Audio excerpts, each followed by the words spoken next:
Oui, mais dans le même temps, on ne peut pas ne pas regarder le cas du Sénégal, monsieur Niasse. D'accord. Tout à fait. Moi, je crois que, comme ça se fait en recherche, lorsqu'il y a une résistance à une maladie quelconque, on ne trouve pas là où c'est généralisé, mais ça, là où il y a des résistances, pourquoi il y a des résistances? Moi, j'ai dit, compte tenu de mes connaissances de l'islam, c'est le problème. Mon père a écrit sur ce phénomène un livre en 1929 en attirant l'attention du monde sur le wahhabisme qui pourrait renverser les valeurs de l'humanité. C'est un écrit. En 1929. En 1929. C'est-à-dire qu'il voyait déjà la menace qu'il voyait venir, oui, qu'il voyait venir. Dans Juge-Chotollah, mon père, Khalifa El Hadj Mohamed Niasse, a écrit cela. Attention au wahhabisme. Le wahhabisme est un anti-islamisme. Mais comment expliquer alors que l'on sache que le wahhabisme, comme on dit, est un anti-islamisme et qu'on le laisse arriver ainsi, rentrer dans les mosquées, jusque dans les endroits les plus inattendus? Bakary Samb, Sénégal, il existe une coopération pour pouvoir trouver ceux qui ailleurs injectent des messages de guerre ici, des messages de radicalisation. Vous savez, c'est un problème pratiquement que tous les États ont. Surveiller Internet est extrêmement difficile, surtout pour un pays avec des ressources limitées comme le Sénégal. Absolument. Voilà, mais nous travaillons à cela et nous ne sommes pas seuls dans cette lutte-là.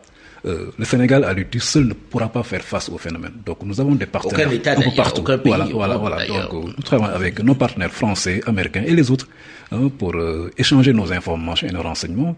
Voilà, et puis mener ensemble la bataille. Monsieur Niasse, vous qui êtes d'une vieille confrérie musulmane et l'une des plus importantes, aujourd'hui, face à cette menace-là, quelle est votre action à vous aujourd'hui pour arrêter, on va dire, ces départs des jeunes vers des destinations de guerre? Oui, mais... au nom de l'islam, en plus. Oui. C'est-à-dire que ce qu'il faut comprendre, c'est que ces jeunes dont on parle, qu'ils soient 30, qu'ils soient 300, c'est une ramification d'une école qui existe. Je sais que le commissaire a une obligation de réserve. Je ne peux pas jurer qu'il n'a pas fait une note pour dire au président de ne pas aller prier dans la mosquée qui prépare les terroristes. Bon. C'est quelle mosquée qui prépare les terroristes, qui est en plein Dakar et dont on ne veut pas parler, on ne non, prononce et que même le pas le nom. président cautionne en y priant. C'est quelle mosquée? C'est que elle est à l'avenue Maliksi, vous pouvez y aller, on peut y aller. On l'appelle la mosquée comment? La mosquée salafiste, wahhabiste, je sais pas quoi, vous demandez au commissaire. Non, c'est pas ça. Le commissaire a son devoir de réserve. Oui, tout à fait. Je vois tout le monde sourire. Elle est juste Bakary Samb, vous connaissez la mosquée? Elle est juste au coin de la cité de la police. En plus. Encore.